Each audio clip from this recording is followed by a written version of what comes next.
Good afternoon, and welcome to the Cablecast Post Agenda regarding mental and behavioral health in the city of Pittsburgh. We're joined today, my name is Teresa Kell-Smith. We're joined today by Councilwoman Erica Strasburger and Ricky Moody, who works with City Council. And we have invited guests today, but I'm going to turn it over to Ricky just to everyone introduce yourself, starting with Ricky all the way down, and then you can give us a little synopsis about what you do, and then council members are going to ask some questions and answer when they ask. There's usually not a back and forth. It's usually council members ask the questions. Okay, that's it, Ricky. Okay. My name is Ricky Moody. I'm the Community Health and Human Service Policy Manager for Pittsburgh City Council. Thank you all for coming. I'm Chris Michaels. I'm the CEO of NAMI Keystone National Alliance on Mental Illness for the state of Pennsylvania. And I thank you for the invitation to be here. And I'm Debbie Ferentz. I'm the Chief Operating Officer at NAMI Keystone PA, also a family member with a son that has a mental health issue. Hello, my name is Alita Barnett. I am the Director of Education and Support Services at NAMI Keystone PA. Hi, Erin Dalton. I direct our county's Human Services Department, and we have responsibility for mental health. Hi, Jewel Denny, Assistant Deputy Director for the Bureau of Mental Health. Thank you all for being here. We're also joined by Councilwoman Warwick. Does anyone have any? Do you have any presentations that you wanted to present, or any comments you want to open up with? No? Okay. With that said, I just want to talk a little bit about the state of mental health in the city of Pittsburgh.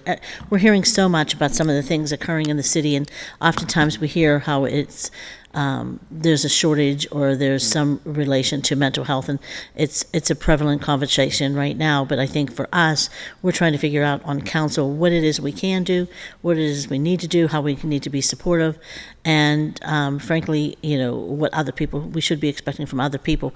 And for me, I'd like to talk a little bit about Second Avenue's Commons. And I want to thank Ricky for helping us to pull this all together today, too. Is there anything from members, council members, before we start? Do we have anything? Any questions? No? After I do? Okay. So can we start with Allegheny Commons, or Second Avenue Commons? I apologize. Ricky has to keep correcting me. Second Avenue Commons. I just have a little bit of concerns. I want to know what the status is of it, how it's working, what you think it needs to be done differently, what we could do to help. Do you want to take that? Do you want to talk a little bit about that, Director? Sure. Happy to talk about it. I assume there's pretty decent knowledge of Second Avenue Commons, but just for background, it's built a state-of-the-art shelter, homeless shelter, and navigation system we built this with partners from Action Housing and UPMC.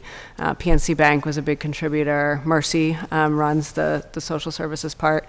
There's a couple of things happening in Commons. There's a health clinic that's run downstairs by UPMC, and they're bringing on behavioral health as well. There is the shelter itself, which is about just over 90 beds. There are upstairs, apartment-style single-room occupancies, about 43 of them. And then there's also an overflow shelter that we use this winter that can hold up to about 45 people. So if we're thinking about how it started, how it's going, I think it's difficult to operate and run a shelter like that. I should also say Second Avenue Commons has a great board as well, and I think the city has. I'm confident the city has membership on that board. The city because City Council does Right, not, and I would right, like for yeah. City Council to have some. Yeah, so that's a potential opportunity, right? I think that the board seat is with the city, Okay. but I can follow up on the composition of the board.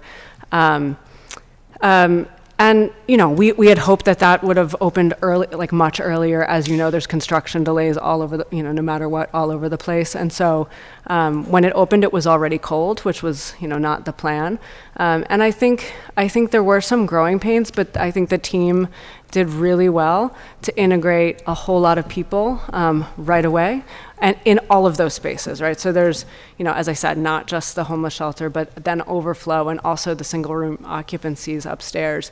And they did so without a commercial kitchen in place yet. So even when it opened, we didn't have everything available that we wanted to. So, I was actually just showing Mr. Moody, 911 calls are down there in the most recent months. So I think there have been challenges in getting all of that together, particularly, again, in the coldest days when it had just recently opened. But things, I think, have settled well. Staffing has stabilized. And these are always going to be difficult to run. But I think things have turned a corner and are going pretty well. So that's good to know. The 911 calls are down. What happens? So give me a typical, what happens when somebody calls 911 from the shelter? And we're happy to share data. There are a number of different reasons why there be 911 calls.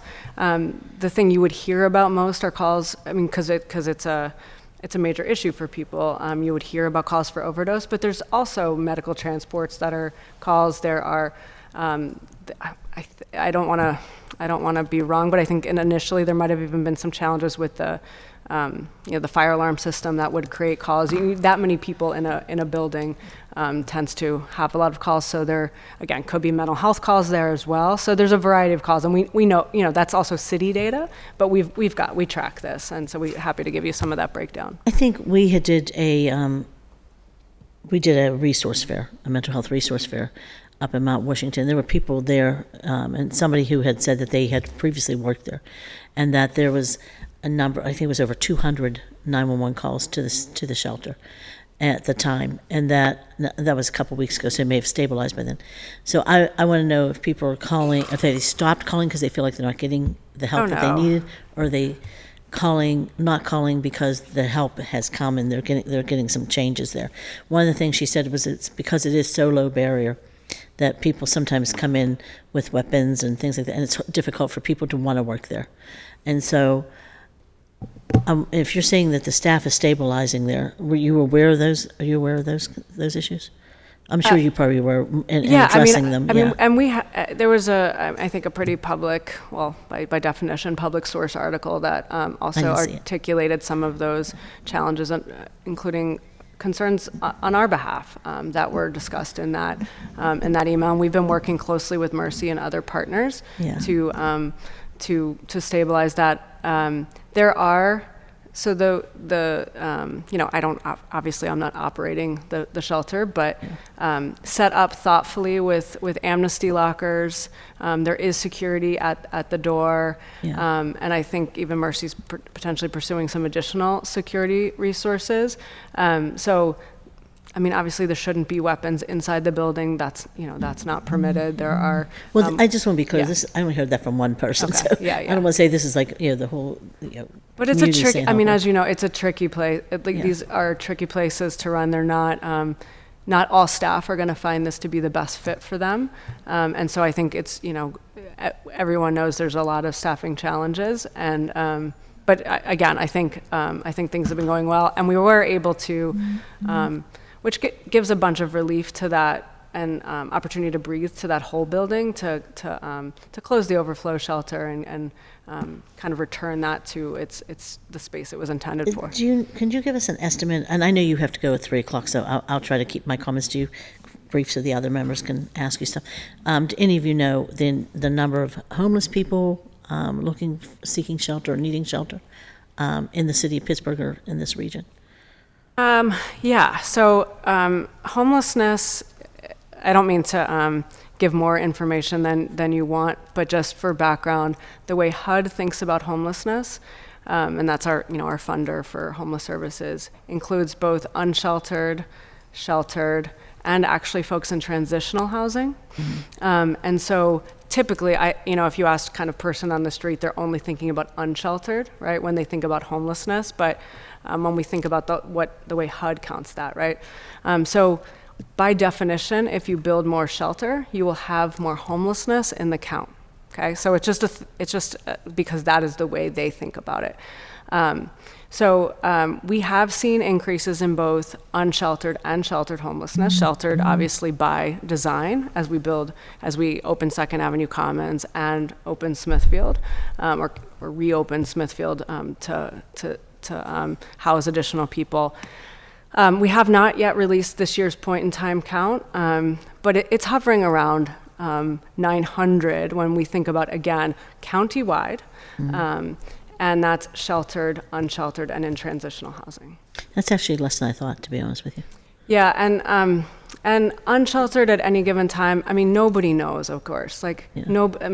Most people that are unsheltered homeless are like in that status, even in sheltered homeless, are in that status for a very short time. And so the turnover here is real. And we can't possibly know about everyone experiencing homelessness.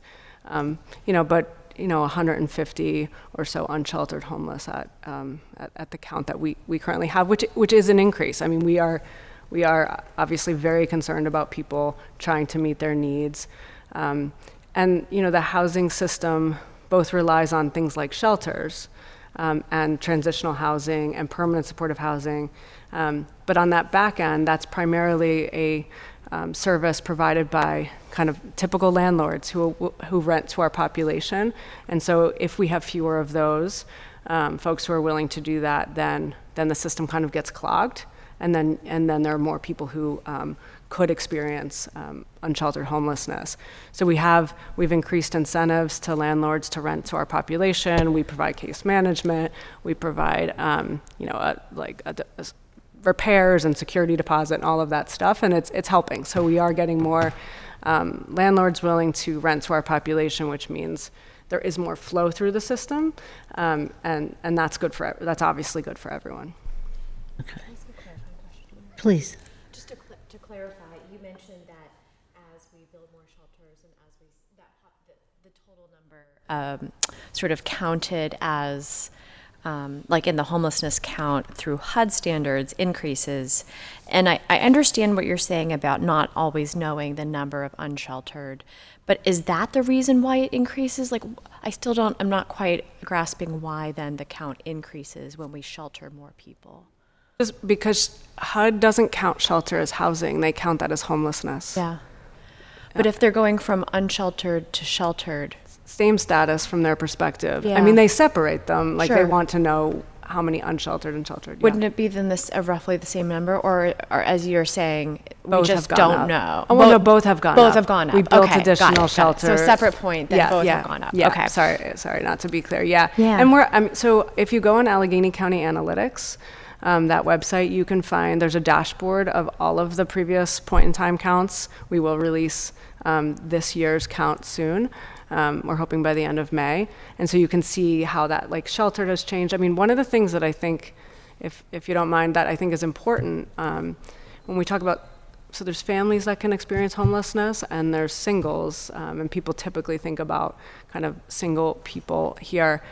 For the first time in 2020, nationally, unsheltered homeless exceeded sheltered homeless, right? So nationally, that is a big change, right? And my personal opinion, not the kind of public policy we want nationally.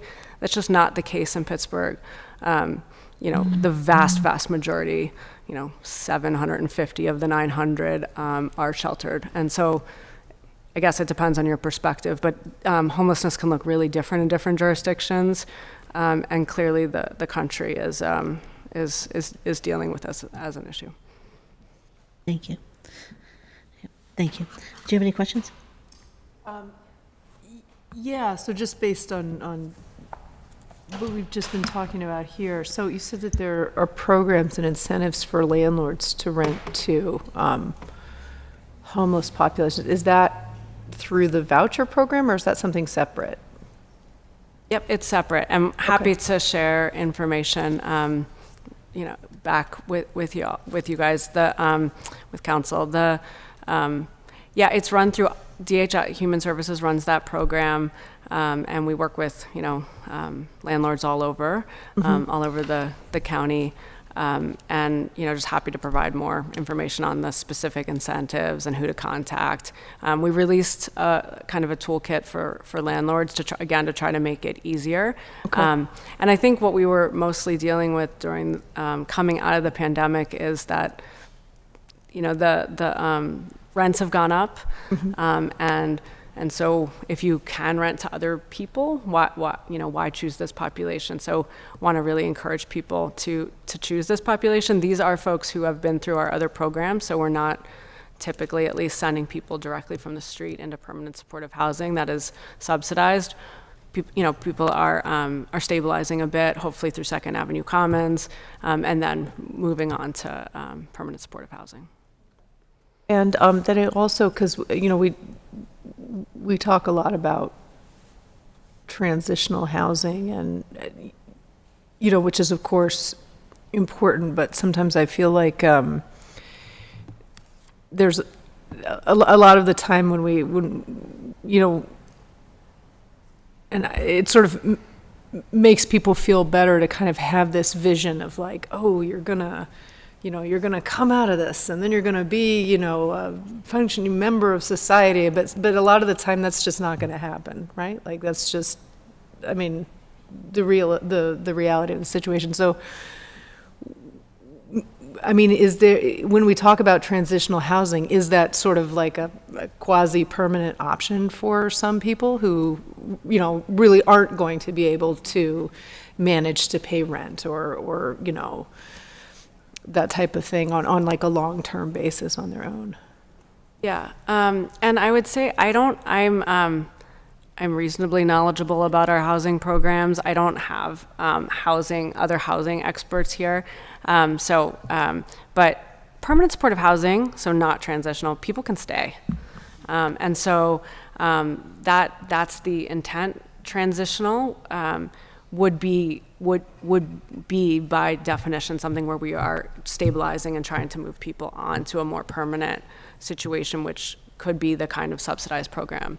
But subsidized so that yes. they just have a place that's theirs, but Yep. they're not sort of expected to make it all to be- work right, magically. okay, Right. okay. And of course, our case managers, we have a number of providers who provide case management to that population. They help people get connected with benefits, which could include like SSDI and other public benefits.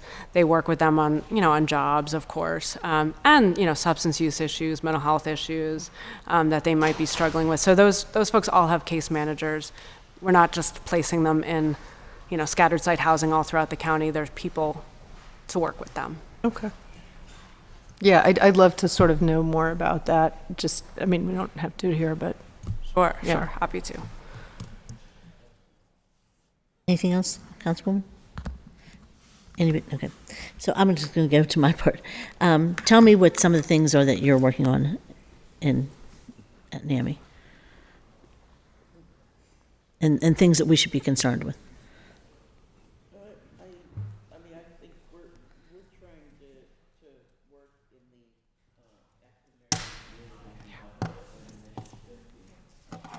based on diversity and promoted. And we have the, thank you. You want to start over? Yeah. Thank you. But that's sort of one of our main objectives right now, to try to bring mental health education to the African American community. We have a national program called Sharing Hope that we are hoping to launch in the community. It's a basic introduction to mental health for community members, to just begin talking about mental health. And then we have other services that we can bring, like support groups. We have a program to train facilitators to open support groups. We also, anybody that calls us, we get calls, a lot of calls, most recently in the last year or so, parents looking for services for children. Mm-hmm. That's like in a crisis state right now, and that's across the country. That's not just here in Pittsburgh. So and it's mostly people looking for resources. So we try to, help them with any resources we can find. Anytime the community calls us for something, we were called when we had the Airbnb shooting. The church called us for information and materials, and if we would have had somebody free to send that day, they were having a sort of a debriefing in the church, we would have been there in person, but we did send a number of materials for the folks about violence and how to talk to your children about it, and about gun violence and tragedy and everything, and what to look for in terms of mental health issues, trauma, traumatic incidents. We're doing a lot of work in the schools. I let other people talk besides me. Do you have social workers doing work in the schools, or is it? We do education. We have people trained to go in and do presentations to the students on mental health awareness and suicide awareness, prevention, and we don't have social workers. No, we're not that big. Wish we did. Yeah. We don't. We have social workers, but they're not social workers. Yeah, that's. You have social workers, but they're not social. Yeah. They're not doing social work. Yeah, like I'm a social worker by background, Alita, Yeah, social worker. social worker, We have two social workers our in the advocacy office. director was a. I'll be honest with you, because one of my concerns are that we have so many people working in the community now, and they're doing all sorts of mental health services and mental health, counseling and training, and a lot of them are not, certified in they're not social workers, they're not psychologists. So I worry that we're giving people that maybe actually still need service themselves the opportunity to work with other people, and it's not always the best outcome. And so I'm thinking we're spending a lot of money and on a lot of programs and a lot of efforts to try to get mental health services to people, and yet I hear the waiting list for offices are tremendously long. I'm hearing people are like more aware of things like postpartum depression and anxiety. I'm hearing a lot of more people being diagnosed with those things, but then it seems like there's such a lack or wait time in getting to the doctors. They get identified, they understand they have some issues, and then they can't get to an appointment. And I think me.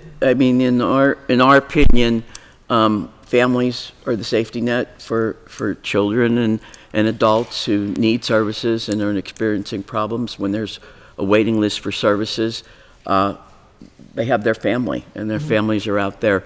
A lot of folks move back home. A lot of folks get discharged from the hospital to their family when there's no placements for them. And like I said, we're getting the calls because folks can't get an appointment, and we keep a large inventory of resources, and sometimes very creative. The programs that we offer, everyone is trained through a certification program from our national organization. Our programs are evidence-based, and the people doing them have been trained and certified to do them, and they're supervised or overseen by our office, and everybody in our office is either a family member, someone who lives with a mental illness, a mental health professional, or all three.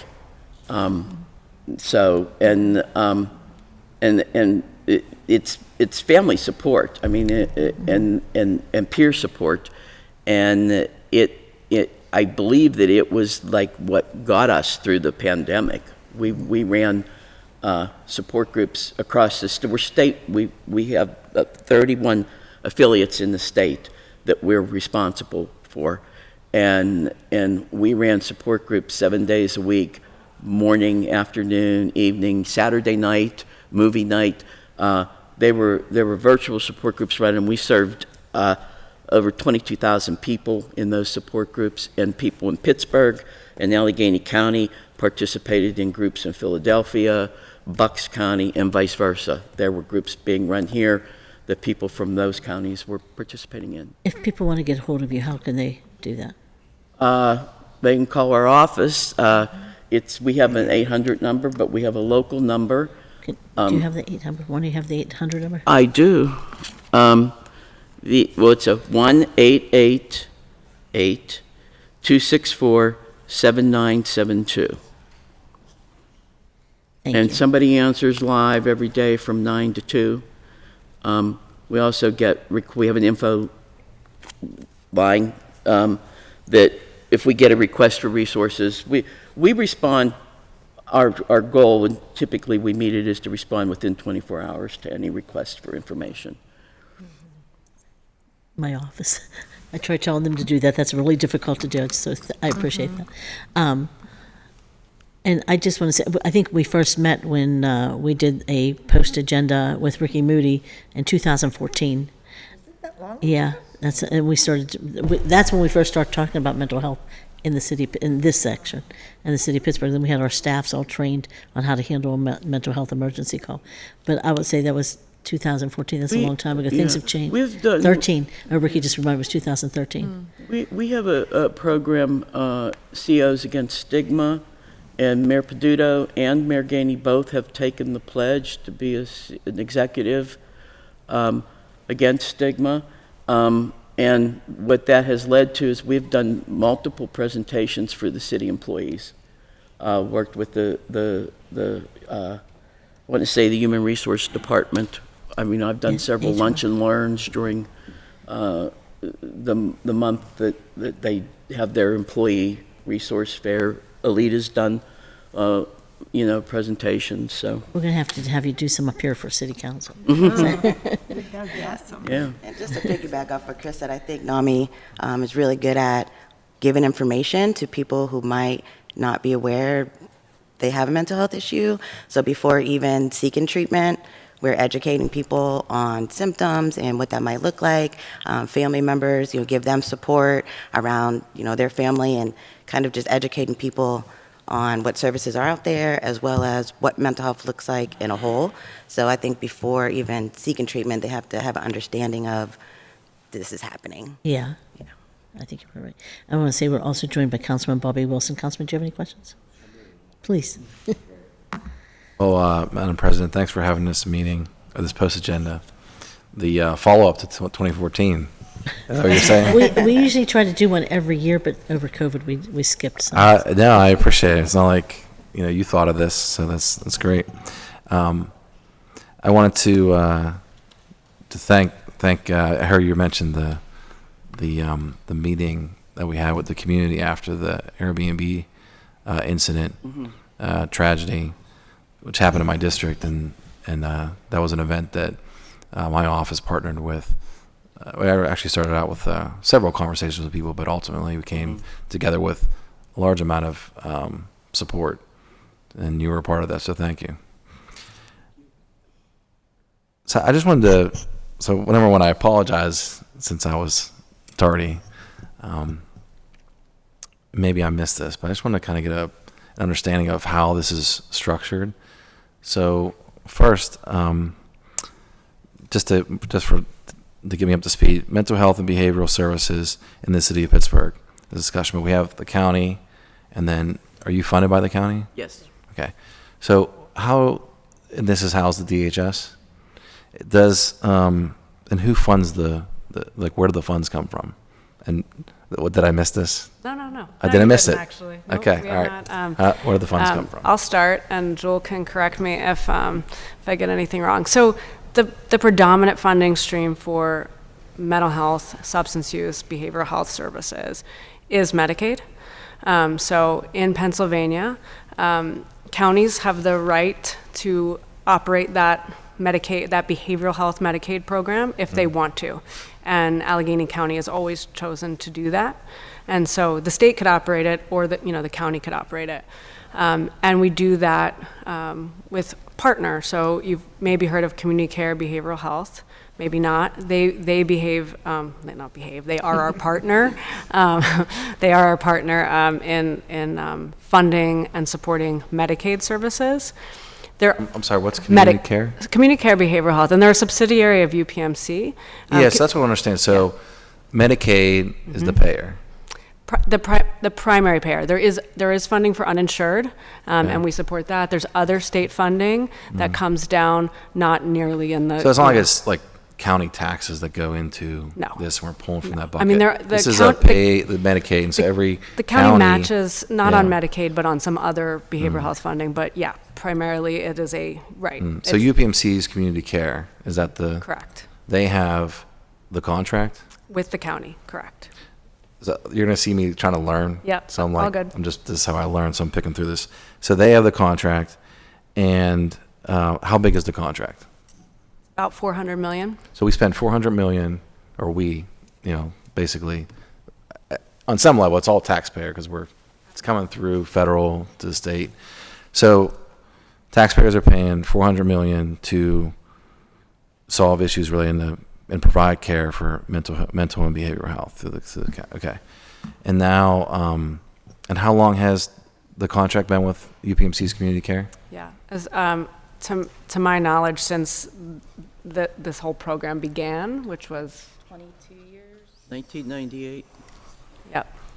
I'll take. Okay. 26 That years, seems- 26 years, I think. Is that is this like every year? Like how often is the RFP? I don't believe that the county has bid that since the beginning. Oh, okay. So, is that? I guess I would see that as an opportunity each time there's a new RFP. But let's just say the current standard is that they are contracted. Is there like an analysis of what happens, like annually, on how those dollars are being spent and like what they're doing right compared to other counties? And I mean, there's a number. I'll let you. You know better than me, probably, the details. Sure. So when Aaron talks about, we partner with community care, we partner with community care. So we are very much, in discussions with them daily around our behavioral health system. And because it's such a large contract, right? And because we get such little money to, cover the uninsured or those with, commercial insurance, because we all know that commercial insurance doesn't necessarily pay for those critical services that some people need. We are able to really expand the reach in the county through their contract. And it has allowed us to really invest and reinvest into communities, which benefit, those that are not necessarily receiving Medicaid. Okay. Is there anything? Is Is there anything publicly available? Like Yes, what you're- there's a lot of information that we could, provide to you. But in your, your question around, how do we monitor Yeah, that? that's what I There's was wondering, like performance, publicly available, there's right. performance standards. There's, each year community care is expected to perform in a certain way, and they receive incentives when they meet those milestones. And primarily, we are, recognizing those, not only through dollars, but we're also recognizing those, through their partnership and also client satisfaction. And I want to talk a little bit about client satisfaction and, So there's a way. But there's also, there's state review. So Oh, there's a state audit. There's our audit. There's a triennial review, which you might know better. Like that. And is that available we're- upon request? Like, could I see an audit? Yeah. If I- Yes. Okay, Yes. great. All of that's- Okay, yes, so all of there's that is information out there. We can see the yes. analytics And and it's not everything. just the So county, then, it's the state. is there an opportunity? Like, how do we solve the issue that all of us face, especially in districts where there is people outside that are going through different challenges? And just recently, I took over part of. I shouldn't say that. I now represent part of downtown, and as you know, I represent the north side as well. 13 neighborhoods on the north side, and so these aren't new issues. They're old issues of people who are experiencing, so on some level of mental and behavioral health, they would be in need of those services. I'm not sure the appropriate language, but people who receive care, health care through DHS ultimately. They're outside. They're in my district, in several other districts. And what I'm always faced with is how do we, the city, communicate to those constituents, to the residents, and even these individuals. I'm not sure, if they're there for the day or the next day, but how do we, even when we're communicating with them, if they reach out to our office. But specifically, I'm talking about like whenever the community reaches out, because they're not understanding what's happening when they're seeing an individual in a certain state and maybe experiencing homelessness. What's happening? What's the plan? What's going on? And we're left, at the meetings trying to explain, how we interface, how the city interfaces with the issues. But I gotta be honest, like I'm always looking for a representative or someone to assist in that conversation. How do we facilitate, how do we get to a facilitated conversation with these, community groups, organizations, a clear message to residents on what, how we're solving these issues. And, we're the ones that are at the community meeting, the council and the mayor's team. The county, I'm not trying to diss the county, but I'm just saying the county's just not at the table at those meetings whenever those questions come up. And so I want to get to a place where we can, have those answers, immediately to people. And also, we should also be mindful that, I think people who reach out feel like they deserve that answer right away. And so that's also this is care that we're giving, this healthcare, this is private healthcare that we're giving, right? That people are giving. So I know that's a tricky conversation, but I still would like to get to a place where we have this engagement where we're recognizing here where the problems are solved. We want to be a biggest part. The city wants to be the biggest partner in solving these problems, but we really need the county here to help us get us through this conversation. Please respond. Sorry. Long question. Sorry. No. I don't think we haven't been invited to those meetings, right? Yeah. We know, obviously, we do not in any way think of ourselves as supporting something outside of the city and the outlying areas of the county, right? We know the city is the most, the largest, biggest source of our clients, our needs. The city is part of the county. We want to be there alongside our partners to give people the information they need. And of course, there aren't easy solutions to these issues. It is a good opportunity to talk about 988. 988, is a space that people can call to get help immediately. Everyone, I think, also knows we're trying to build up our crisis services. There's more we can do there, but 988 is the solution that the federal government and locally we are building up to support that in partnership with lots of others who are doing incredible work on the ground. But I think the short answer to that is we certainly happy to be there alongside. Also happy to provide as much technical assistance training to city staff, council staff, so you can answer those questions. Our director's I've kind of talked about this before. Our director's action line can help, but if people, some of these are policy questions, some of these are where do I get services now, and some of them are complaints about or concerns about society. So I feel like we would want to handle those three things differently, but we want to be partners there. That is the way the funding goes. None of us made it that way, so we've got to find ways of doing it together. Okay, yeah, I don't know what that looks like, and I know, I definitely recognize that every time this happens, we don't reach out and say, can you please get a representative here? But just wanted to bring that up. Obviously, it's something that I've probably brought up to you in the past, and just kind of wanted to, just talk through that a little bit more.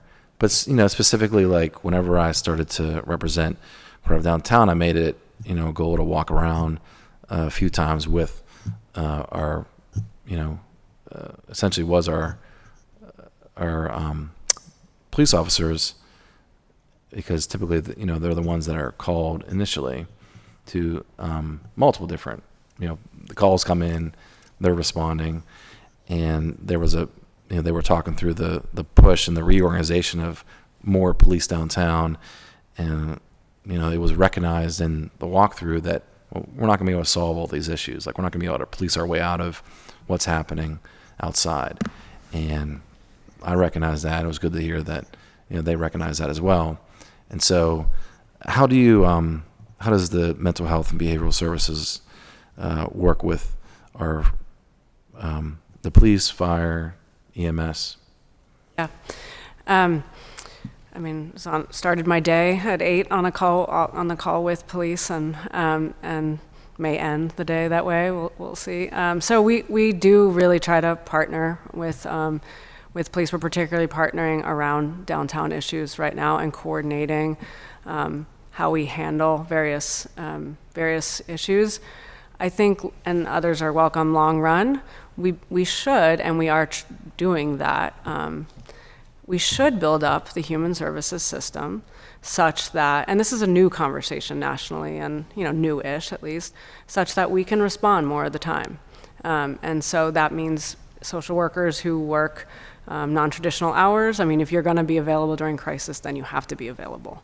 And so that's really different for the mental health and substance use system, who have, I think, outside of very few crisis services, work kind of traditional hours. And so we want to be partners with law enforcement. We've got a number of pilots going around different ways of working with municipal police and first responders, and we'll figure out how to scale them. Because you could go directly from 911 to a social worker. You could co-respond, and that's what the city has been primarily doing. And there's multiple different ways you can kind of orchestrate that. In a county like ours, we thought smart to pilot a bunch of different approaches and then scale, because we're going to have to scale in some way that makes sense financially too, when you've got over 100 police departments. We spend a lot of our time thinking about how we can help be there and support people. I'll just say, also everyone should know that these services are voluntary, and often people know about these services, and this is a tricky sort of public policy issue, tricky for police, tricky for us. They're not maybe well enough, or just don't want to partake in that kind of care. And so then what do you do? And mostly what human services does is relentless engagement. But there are other approaches that can be contemplated. And so I think that's also part of the challenge, is sometimes people are very well aware of what's available, but they're just not there yet. And so that's I think a larger societal kind of challenge. So do you see a time when there's, like a separate team of social workers or mental health and behavioral, experts that come on the scene from the county? Yeah, we're piloting that kind of work now, it's worth having this discussion also with the city. The city has, we have to work alongside municipalities, right? So we have to take the lead on also what they are comfortable with. We don't, make the rules on how they deploy their force, and if they're not going to be. A lot of our efforts are actually outside of our funded efforts are outside of the central city, because the city's been funding their own. But we're here to partner with the city as well. But when you call the 998 number, there's not someone that will come on. Is that? Yeah, there's mobile crisis attached to that. There's mobile crisis yep. with that? Yep. Okay. Yep. it is Resolve, which I know. Resolve. Okay. So 98, and that's not our renaming it. There's a national 988 number, so that no matter where you are in the country, you could call 988, talk to somebody, get crisis response. That's an important kind of national infrastructure that's been set up, and the local, the folks running it locally is Resolve. So, what are the challenges they see then, since it's because that's not coming up in like community meetings, like, well, should I have Resolve come to the meeting to to help the community understand like what the challenges they face when they show up to a scene? I think a lot of that would be healthy. I'm calling it a scene. Yeah. When they respond to a call. Joel was at Resolve for a number of years and Yeah. is expert in crisis, so I'll let Joel. Yeah, Resolve is available and can come to community meetings. They can work with community businesses. They can work with the libraries, the hotels, and really educate around, the crisis or what somebody can do if there's, they're experiencing somebody that's having some challenges or having some difficulties. And Resolve isn't treatment, right? Resolve is that initial engagement. And that's really important. And, as Erin was talking about engagement, the thing that comes after engagement is that linkage. And we have a number of services within Allegheny County that we can link individuals to. And some of those are more traditional type behavioral health services. So when you think about like your outpatient services and things of that nature, and some are more of the non-traditional type supports, and we find those through NAMI, and we find those through AFN, which is the Family Network. We are able to, and that's our goal, right, to link, because it is a voluntary service. So the more that we can engage and the more that we're able to develop relationships with individuals and build kind of that trust, the more confidence then we have in, the person continuing with that engagement and then decreasing the engagement with the police, right? Like that is kind of what, our goal is there. Resolve, as everybody else though, we're experiencing staffing shortages. And it's unfortunate because you call 911, oftentimes, most times, right, you get a pretty quick response. If you call 988, sometimes the response may be a little, It's worth though just on call response. Resolve's at a point today where they are answering the calls quickly. Yes. On mobile dispatch, we have more work to do, and so we had to build up the call. I mean, at one time they were operating at full strength and able to deploy. We had to start first with the calls, especially with 988, and now we're working with them intensively to build out enough staff to deploy. Sorry. Yeah, that's great. Staffing is a real issue right now. And, through the partnership, and one of the things that we are able to do with an investment of, $15 million is to really build and stabilize the behavioral health workforce. And that would not be possible without those, Medicaid dollars and the partnership with, community care. And what we are in the process of doing, and actually our first cohort has just rolled out with staff.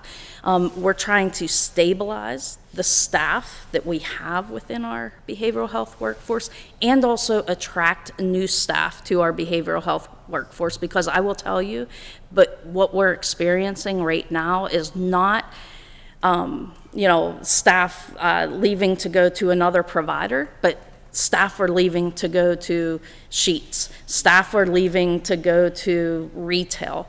And as you know, right, pandemic, the need went up for behavioral health services, and we're losing the staff. So as quickly as the need is going up, that's about as quickly as we've been losing the staff. So we need to figure that out. And we are on that road to figuring that out and getting new graduates also into the field.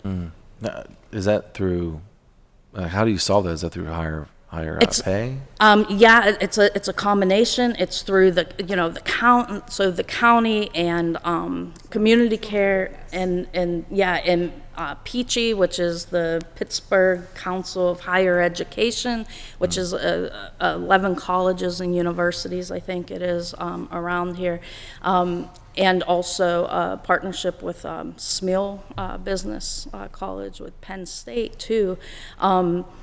It's tuition forgiveness, it's loan repayment basically. So for 2 years of somebody signing on to provide services in one of our areas that we're experiencing long wait times and staffing shortages, then we, through this program, will be able to pay up to $25,000 for individuals with bachelor's degree and up to $45,000 for individuals with a master's degree. And that is in turn for a two-year service agreement, so that they will stay in that position and deliver those services that we need.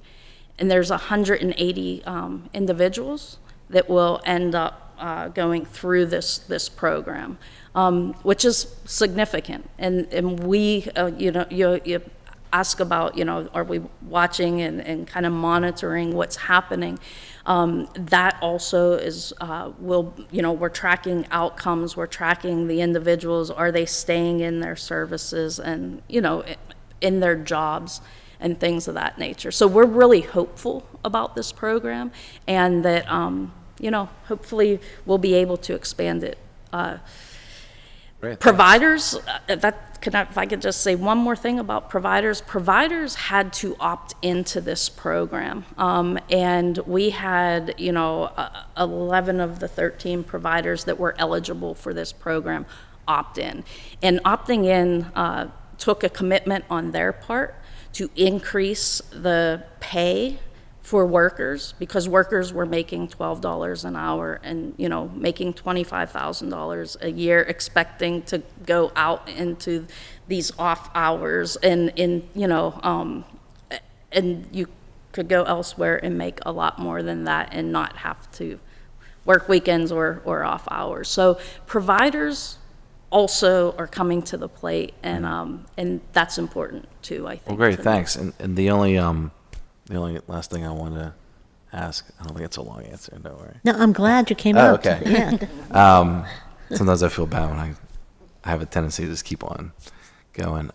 Is really, how does the city officially communicate or engage with, sorry, Director, I keep looking at you because, DHS, with, where how the funds are being spent. Obviously it's ran through the county, but I don't know, sometimes there's an authority, this is an authority, and then we have a seat on an authority, maybe there's, a board. Is there any way that the city officially is at the table to decide, to be a part of those decisions? Yeah, I think it's a good question. We have many, because it's a good thing. Department of Human Services is an integrated department that's allowed us to do, to braid funds, blend funds, and do things that we otherwise wouldn't be able to do, particularly if we think about an area like homelessness, like the amount of other funds that we're able to, sort of bring to the table. And then each of those funding streams has different kind of requirements about how we are to work with the community and partners. And so they almost all have kind of boards and authorities. So we talk about housing, you're aware of like the Housing Advisory Board, and for example, the city has a role there. We have a Drug and Alcohol Council and a Mental Health Intellectual Disabilities Board. I think there are city representation there, but I can confirm. And so any of our kind of advisory structures, we're very happy to have city participation in. I understand that that's different than making decisions about how funding is spent, but we I do think we listen or certainly try to listen to those boards and groups, and happy to take input, and I share any amount of information about how we spend those dollars, what percentage are spent within your district or the city as a whole, and how that purports with need, right? And because that tends to be our primary focus. Yeah. So you mentioned the HAB. So I'm trying to put this together. So what I'm not, tell me if I'm wrong, but I think what I'm hearing is that there's not a direct with the HAB. The HAB stands for Homeless Advisory Board. That the dollars that come from HUD for that has a direct. What's the HAB called? The board. Yeah, the board has a direct board. But the mental and behavioral health doesn't? They're advisory structures. Advisory structures. Yep. Okay. as required by the state. Yes. And they are made up of community partners and family members and the public. And what, does that have a name? It's a Drug and Alcohol Council. Drug and right? Alcohol There's a Council. And Drug then Okay. a and Mental Health Intellectual Disabilities Advisory Committee. Yes. Like, and the state Oh, sets so you those were just mentioning structures. one of them, one of several different. Yeah, there's, I like, there's a understand, Children, okay. Youth, and Families Board. Okay, because I heard you there's, mention the like- drug and alcohol yeah, one, and yeah. I was like, well, that's more to mental health than. Yeah, but there's that's the missing mental the key health. parts. Yeah, the mental Yes. health and ID. All those other ones. Okay, there's like, how many are there? I'd have to count. I'd have to. A bunch of different advisory boards. Okay, all right. And wait, and do you know if we have people from the city on those boards? Right. My recollection, but we should check, is that there are city, but they also, like, those things don't often get people often stay for a long time, Yeah. so they could be like, Just so curious. it's, yeah, no, I'm happy Because to I'm take a familiar look. with what they have and Right. what goes on, I'm or happy to who's take a look. representing there. Yeah. So I was curious about Yeah, that. we're happy to take a look at that, for sure. Thank you, Councilman. Did you want to say something, Ben? Yeah. Councilman, do you mind? Yeah, that's fine. No, I'm the chair of the MHID Advisory Board for the county. And What does that stand for? The Mental Health Mental health. and Intellectual Disabilities Advisory Board. And we have open seats, I mean, on that board for somebody from city council or from the city. I mean, there's a diverse group of people on that board, so. To say one more thing, those have to go through confirmation at county council. So Yeah, there's a that's true. process. I'm So- sorry. No, it's okay. It's, Yeah. but there is a process there, Yeah. yeah. Yeah, but there's also like a sunshine section. We have folks that attend those meetings. Yeah. They're not voting members of the board, but they're I'm there. going to start coming down to their meetings. So, and the only other thing I wanted to say is that we build relationships with elected officials, primarily state reps and state senators, but and one of the things that we do, we're very happy to do a training for you or your staff on the system. Aaron's making it sound like not so complicated. It's a complex system, and it takes like a science and an art to make it, to manage it. And $400 million sounds like a pretty complex it is system that It's- has to be it- created. I agree. Yeah. I mean, Yeah. I could see that. I mean, yeah. all the Department of Human Service directors in the state are creative people who are, dedicated, because if 400 million sounds like a lot, but there's still need that's yeah. not being met. So, but it is, we do make ourselves available, and sometimes I think that it's helpful if you get a better understanding of the system. You can understand why somebody's why the county's doing something, or why they're not, or I've been in it a long time, and it's my profession. Not just I was a provider for over 20 years, and I think that sometimes we tend to assume that the public knows, and they don't. They don't. The everyday person on the street doesn't have the beginning of understanding the system. And that's a lot of what we do. We help people navigate the system. We get calls from a lot of family members and even individuals themselves that are trying to navigate this complex system, and it's hard. Yeah. I mean, but we do. That's one of the things that we do. We Yeah, I think you provide that. touched on something that's just so important that, and I hope you think this relates. Basically, we have community engagement on topics about what people are seeing outside. I mean, it's not like there's a representative from that community that comes to that meeting and, states, look, this is what I'm going through, and these are the barriers that I'm going through to, I don't know, be where, you in the community are right now. Like, I'd like to be there. I don't know if that's what they would say, but, oftentimes it's, the community and what they're seeing, and that, some don't understand, some want something done. And then we have elected officials and representatives, that, take in the taxpayers' money and, try and provide services. And so then, Right. we try to, solve solutions that way. We're all at the same table trying to solve the solutions, or we, try our best to do that. But, I think kind of what you talked about was like, really, there's not an advocate, on the side of the people that are outside dealing with, what they're going through at the table with the community saying, look, this isn't working for me, or this is working for me, because this is these issues have been here for a long time. And I think they, deserve a say, or actually to have, be heard publicly at meetings on what they're going through. We do really do a ton of that. So, I mean, I don't, you guys can attest or not, feel free, of people who, with lived experience in mental health and substance use recovery, family members, people themselves in recovery, people in contemplating recovery, both in terms of being on boards like that, but also just in engagement. So we absolutely want to hear from what people are experiencing. I just if I can just real quick on the 400 million, which just is like, it's not like every year we're like, oh, well, how do we what do we do? I mean, these are in-plan services, just like your health insurance, or any of our health insurance. If I go to the doctor, my health insurance pays for it unless they have some reason. That's really the same thing here. Yeah. So these outpatient, inpatient services, some of what Joel was kind of talking about is how we figure out how to reinvest and pay for, like, we're paying for housing out of Medicaid, which is not,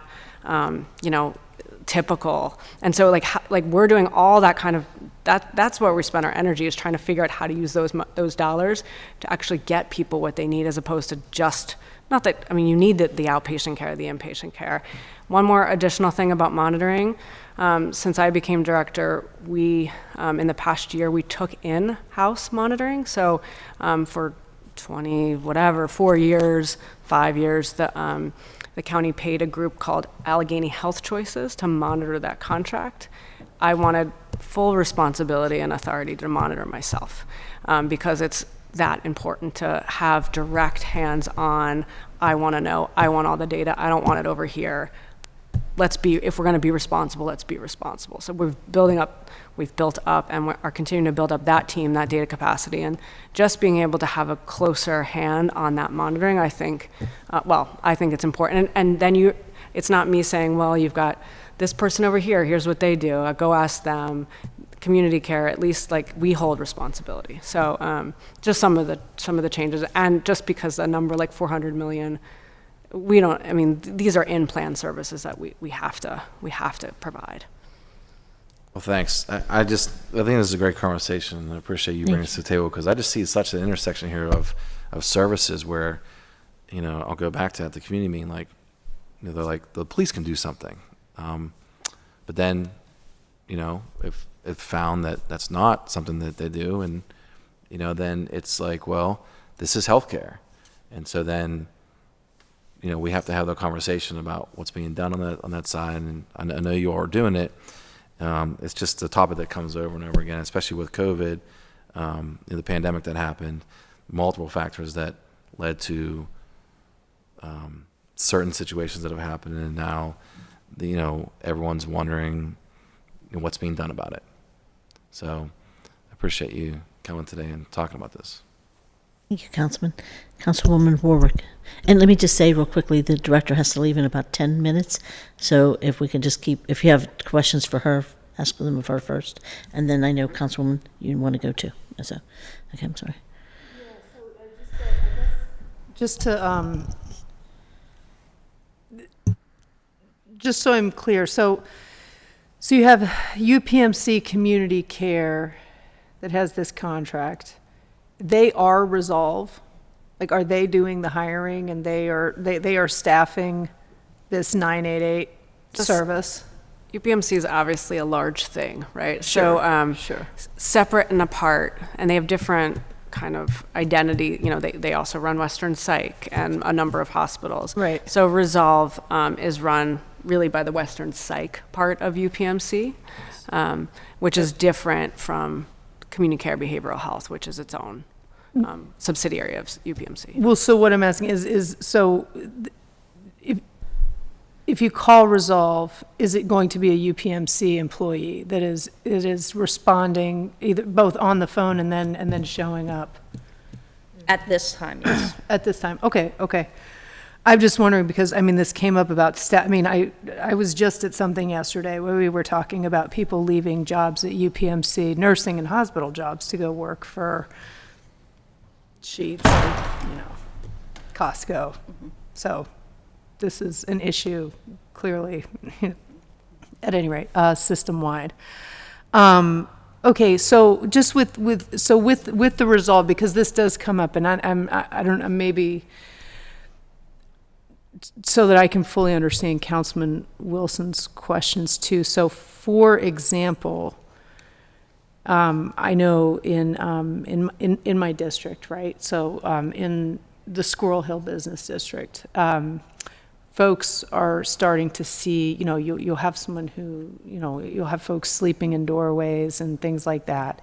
And yeah, I've heard that too, like, oh, well, the police, I don't feel comfortable calling police or someone having sort of maybe an outburst or whatever, sort of interactions that make community members feel nervous. We'll just put it that way, right?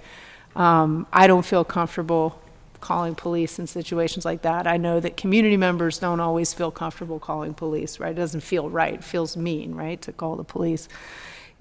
Can they call Resolve? I mean, is that something they can do? Yes. I mean, even if it's not like, someone doesn't have to be there in 10 minutes, but.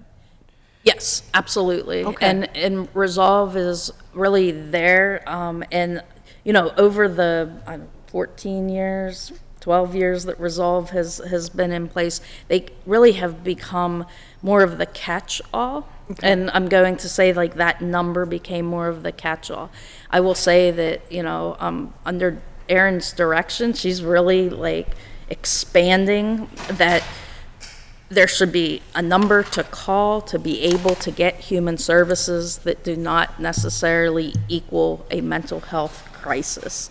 And when I answered your question about, right now, yes, that's who answers the call, is our mental health crisis provider. Okay. But with all of these other things that we are looking and building around informal mental health supports and connection to peers and peer respites out there within the communities, they will be able to link an individual to those things. So I think that what's important for the communities to know is that, yes, that number is your best starting spot. If it is for an individual that you're not quite sure, but you can recognize that there's some type of challenge or difficulty happening. And, Resolve, as Erin said, there's the mobile component to it, so they can come out to the community to attempt to engage that individual. But the other thing they can do is they can talk to the community and talk to the caller, even on the phone, about ways to attempt to engage or things to look for. And that's what, when I was talking, and answering Councilman Wilson, I think his name was, his question about can Resolve come out and educate? Yes. And they can provide that kind of like that 101, not necessarily that Chris was talking about what is the service, but what to look for, how to intervene, when to, because sometimes the intervention could be the community member, approaching, if comfortable, and asking, hey, can I assist you in some way? Or and being able to, get that first interaction. And then if the person may say, like, I need something, and then that call could be made, and, and Resolve can, respond and get that person to where they need to be. So if someone, again, not to. No, please.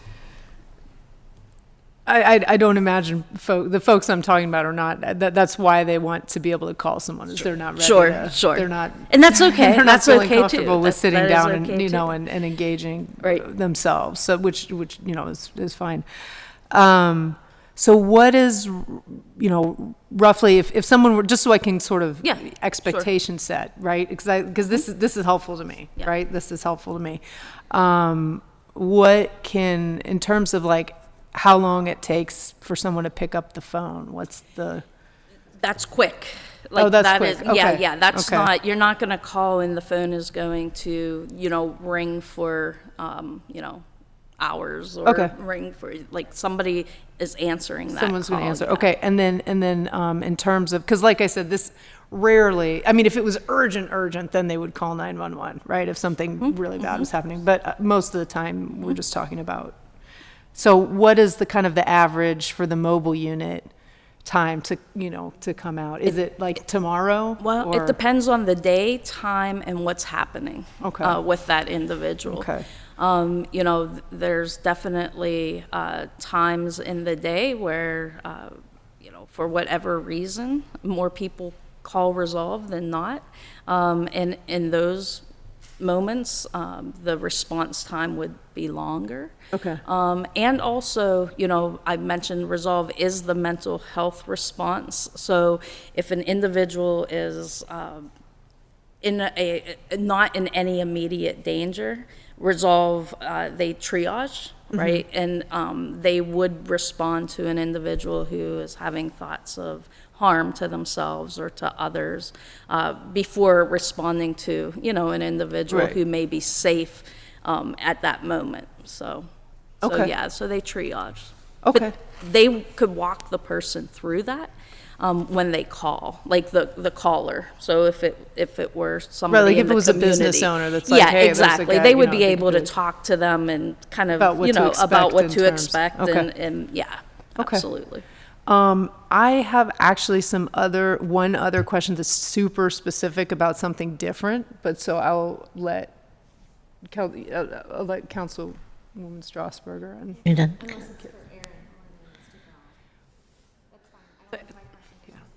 Yeah, it's okay. I probably won't make it up to. It started at 3, so I won't make it up to Bedford. So I'm fine. We're going to send you out. So, any more questions for the director? Well, I just had, I mean, it would be about if there are any services specific to like hoarding situation, which is a totally different conversation. No, I'd love That's to have why- that conversation. So. But it's different, so I don't want to like change the topics. Sure. I'm happy to jump in. Thank you.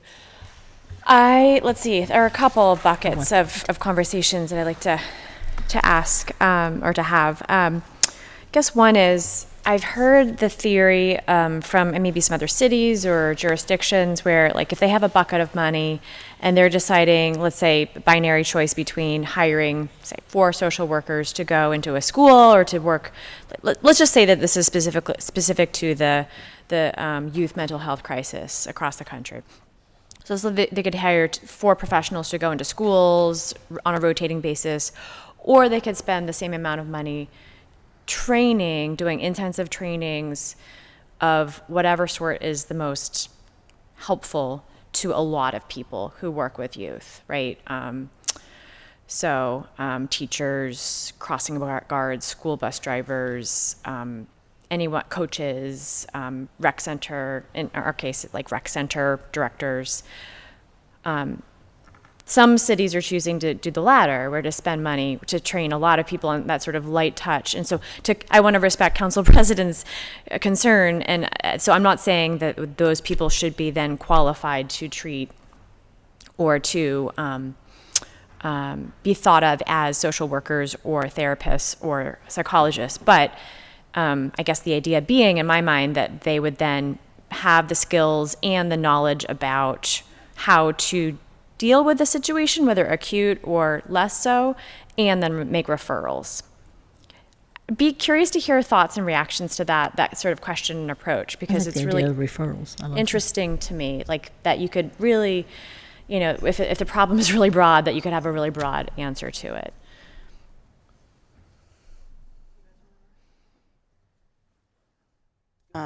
Yeah, I think it's important to do the latter, like you said, to educate these people who are directly involved with the population we're talking about. Just because, like you said, situations may arise and they have the skills and kind of, in NAMI's case, always the personal experience, because we're either a family member or an individual with experience. So although, and I do a lot of presentations, and I'm always like, I'm not a therapist, but I can give you these tools and, kind of the skills to have these tough conversations or to deal with maybe a crisis situation that you're able to refer out to a professional that's more suited to, help whatever's going on. So, if people are more educated around mental health and and they have the skills to have those conversations, and they have the skills to kind of, kind of hone in on this, kind of word I'm looking, de-escalate, thank you. De-escalate the situation until, again, someone else can be called. I think that's super important. And so, again, this education, especially from the ground up, is really important, in my opinion. Yeah, I would absolutely agree. And we have trainings, and we offer trainings of mental health first aid that really is like training people in CPR for a medical emergency, or how to help somebody who's choking. And it's the tools to be able to do something in that moment, but then also get to the person to where they may need further treatment. I mean, I would take 3 of those dollars and maybe put it, and this is hypothetical because we're happy to pay for these it's not a problem to pay for this kind of training from the county to schools and to others, but in this hypothetical scenario, take $3 and 3 of those $4 and put it towards that training and support. But that 4th one, assuming they're all equivalent for a second, I would put towards a specialist in the school to then make sure they're talking to us regularly, attending all of our stuff, knowing the latest resources, because that stuff just does change. And so that then they could be, if you've got somebody that you're worried about and it's beyond what you could do, you could come to me if I'm the expert then, and I could really help to connect. So I know that's sort of best of both worlds scenario, but that's probably what I would do.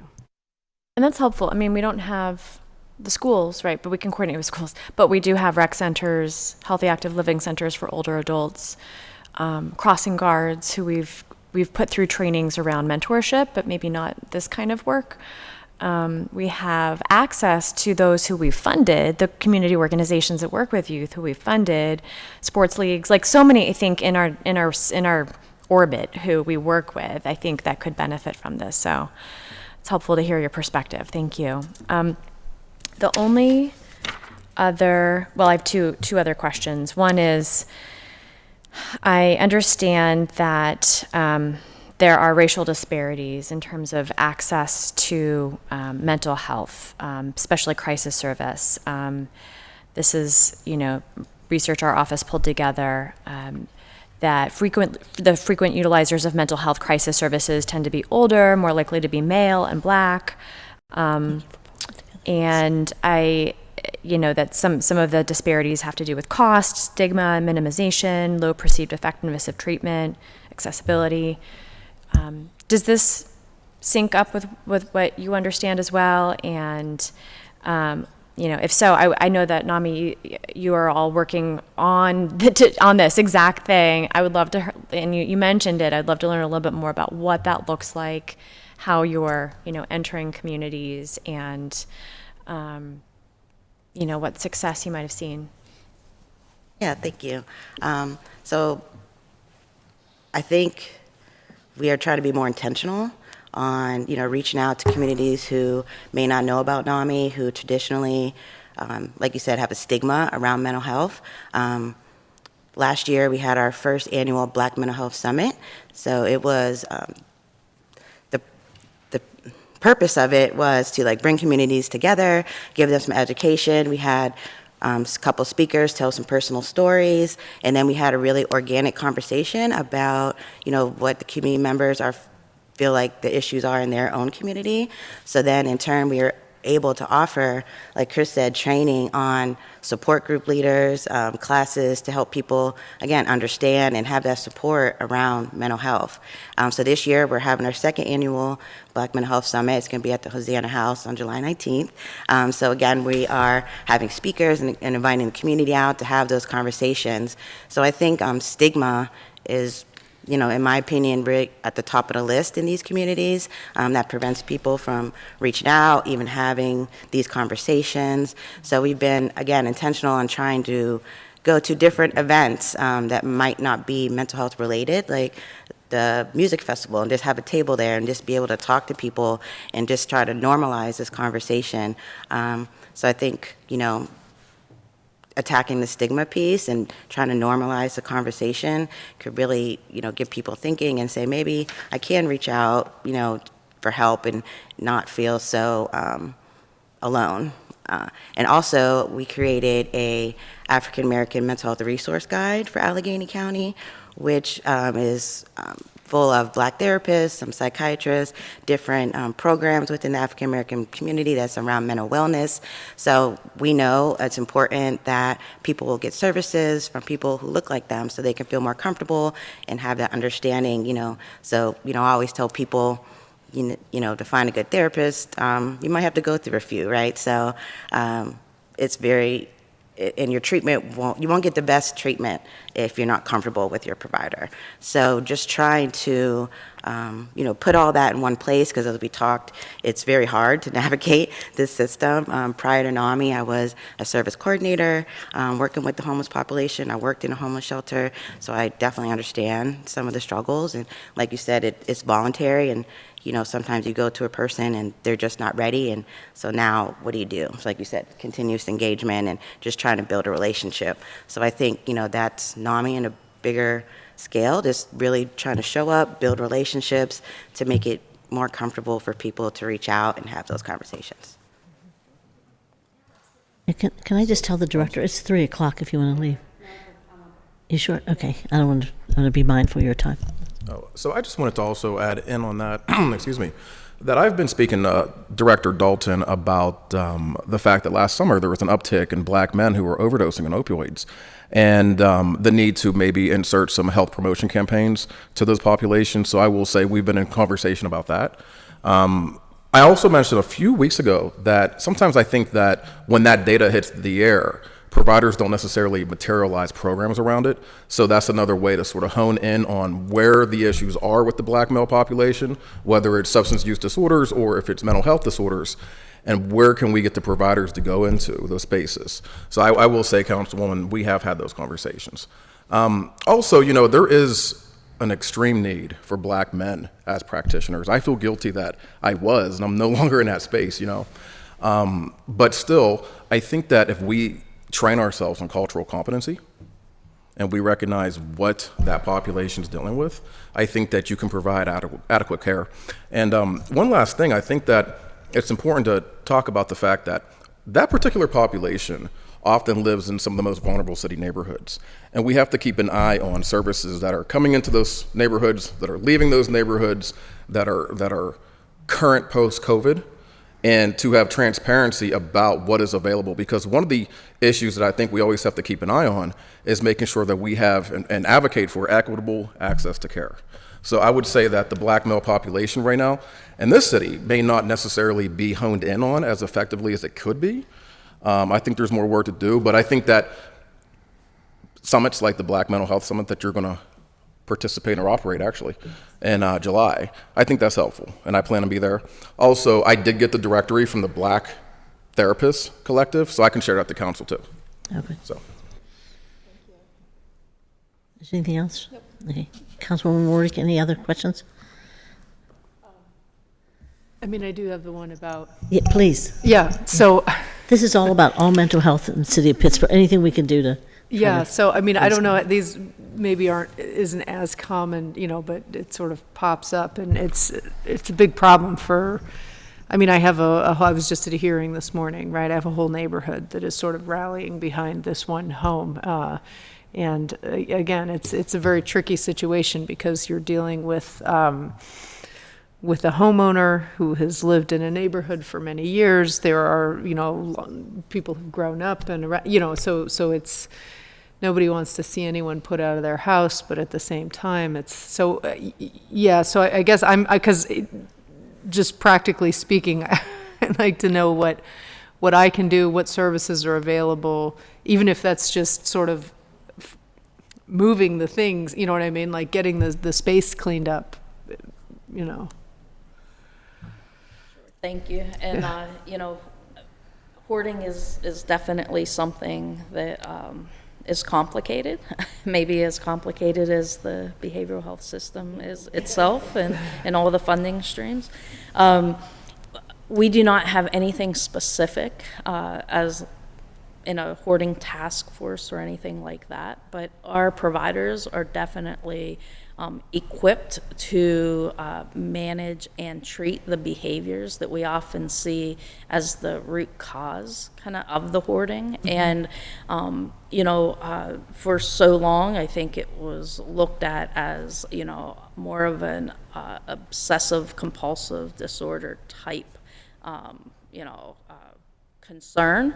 But as more and more research and we're talking about a very small part of the population. I think it's like in the general population of, it's like less than 3% or so. I mean, it's pretty small. But we're, learning that it's, major depressive disorder. It's, anxiety. It's attention disorders also. And because what happens is that, like, one, the behaviors that kind of go behind that is, one, you don't want to get rid of your stuff, right? You kind of accumulate new stuff.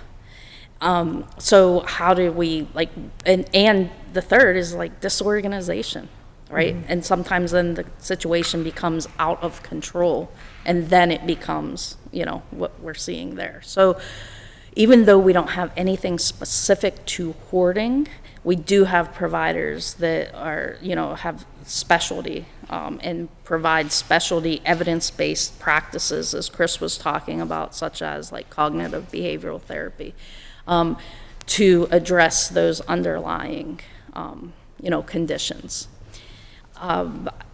I do know that a lot of people ask, like, well, who can come take the stuff? Mm-hmm. And that's a process also. And we have to be careful that in taking the stuff, we're doing it in a way that's not going to cause harm or more harm to the individual. And that's not what the neighbors want to hear, right? I mean, I'm sure that if we lived next to an individual that was accumulating things and not, getting rid of them, that's not what we want to hear. But, we have to approach it carefully, but we do have those providers that can intervene and treat it. So I don't know if that answers your question. We did have a hoarding task force some years ago. There's always conversations about, revisiting that. So maybe next time in 10 years when we're back for the follow-up. It's every year. We can talk about that, including COVID. Our progress on that. But I do think we know, but we do have help for those individuals. Yeah, I mean, it would be great if and I mean, I'm happy to. I'm always say, if you want to do a pilot program, I've got something for you. But some kind of coordination, because it is the two things, right? It's like the mental health component, but then it's also like the physical. So like some kind of coordination between DHS and the health department to together address the physical problem in the neighborhood or this, whatever, or apartment building or whatever it may be, and also the human aspect. I don't know, maybe I can shoot you an email. Sure. I was just going to say, if you'd, like to talk later, or, okay. And you can share with me someone, or, we can definitely talk about what we can do. That would be great. Absolutely. Thank you. Yeah, I mean, sorry if it's okay, just one additional. we will do well checks for people, right? And so if the neighbors were concerned, it's not an emergency, it's not, but can you go see if they're okay? And at that point, we could, when resolved and our folks are, of course, like doing their best work, they could get people to see that this isn't safe for them. I've of course heard situated people can't even get through the door to save people in the fire, and so that's not obviously good. And so to then engage in that treatment, right? Because people have to be willing to, do that. The other thing I wanted to mention too is that if there's family members or if they're friends, like we can also, and all, the professionals, the experts Resolve can also engage with them.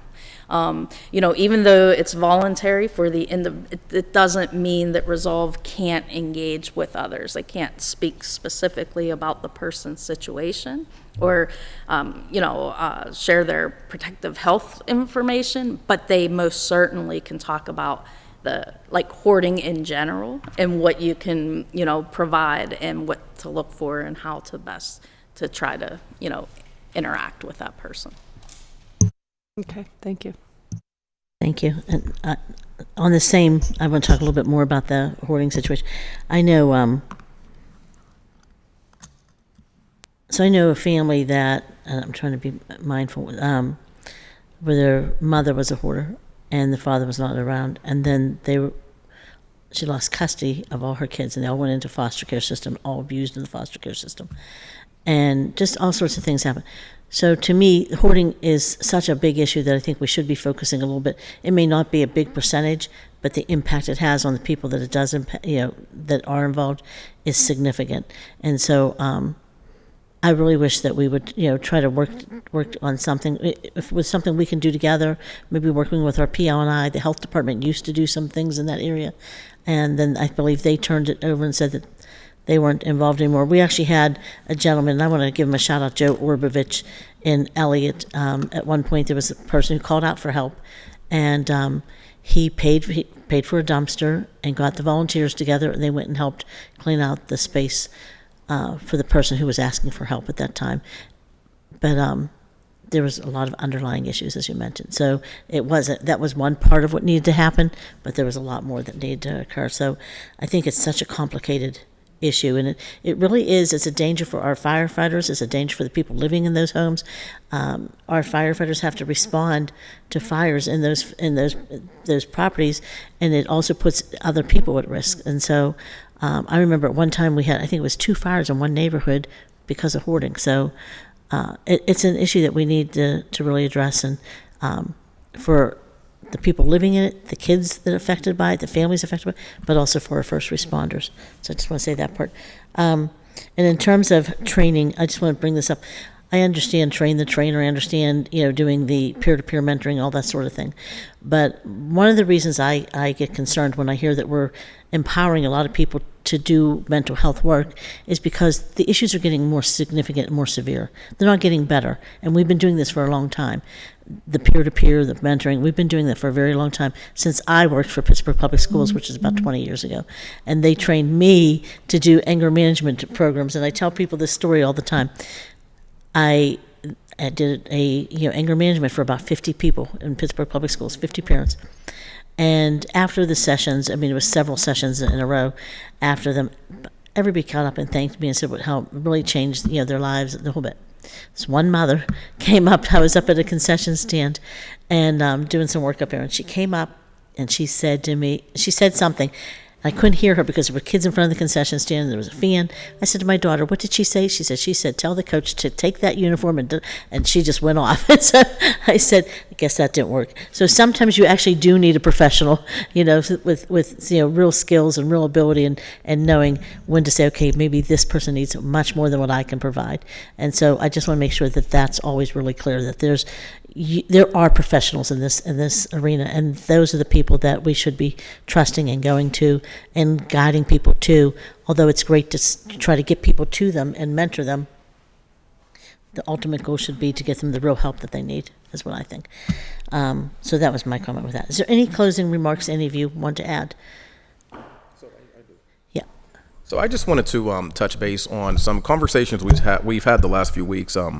We had a significant provider close a location in the city neighborhood, and although it was a problem that was identified by members of the community who reached out to myself and others, I do want to say that the director Dalton and I have come up with a possible protocol about assessing for need and that type of impact if a provider closes again. And I think it's important for the public to know that we've identified that issue and that we will work on that specific protocol so that we can allow the community and the ecosystem around it, the other providers, to brace for impact. Secondly, I think that some things that seem to be a challenge as far as navigating the system include the basic things like the actual website. And I reached out to Director before about that, and if there's any type of assistance the community can get to be able to understand how to access and navigate that website a little bit easier, that may be helpful. But final closing thought, I think that conversations like this are beneficial. I think it's good to let the community know the state of affairs and what services are available. And I do appreciate everybody coming. I know I spoke to NAMI. We had a meeting last week. It was very productive for future collaborations. And I thank the leadership from DHS. And I just want to thank you, Director. I worked before you. We did work with Mark Cherna, and I want to say it's really difficult coming in after somebody has been in a position for so long. But I think you have really been very helpful to us. So I just want to thank you for the last few meetings, especially. You've been and in between. There's a lot of emails in between, a lot of fun conversations with you and Ricky, but emails in between. So I want to thank you for that, for your work there. I want to thank you all for your work. We really think a lot of you, we invite you back to the table, okay? So, so I just want to thank you for your work. And I just want to say, to encourage people that if they're struggling in any way, that there is help. They can call 988, correct? 988, and you can also call 211, which the director is also working on. So I want to say, I know your hands are full. You're working in so many different arenas and so many different areas where people are struggling. But 211 is the United Way in Allegheny County helpline. It's predominantly free resources under one umbrella, correct? About how many resources? I think it was 7,000 last time I counted. Or not counted, but was checked. I didn't count them, trust me. But I want to thank you all and tell people that there's help. Help is available, and if at any time they're confused and need help, we're happy to help navigate that system to get them into your hands and to the experts and where they need to be. With that said, let's give a motion to adjourn. A second. Second. Meeting's adjourned. Thank you, everyone.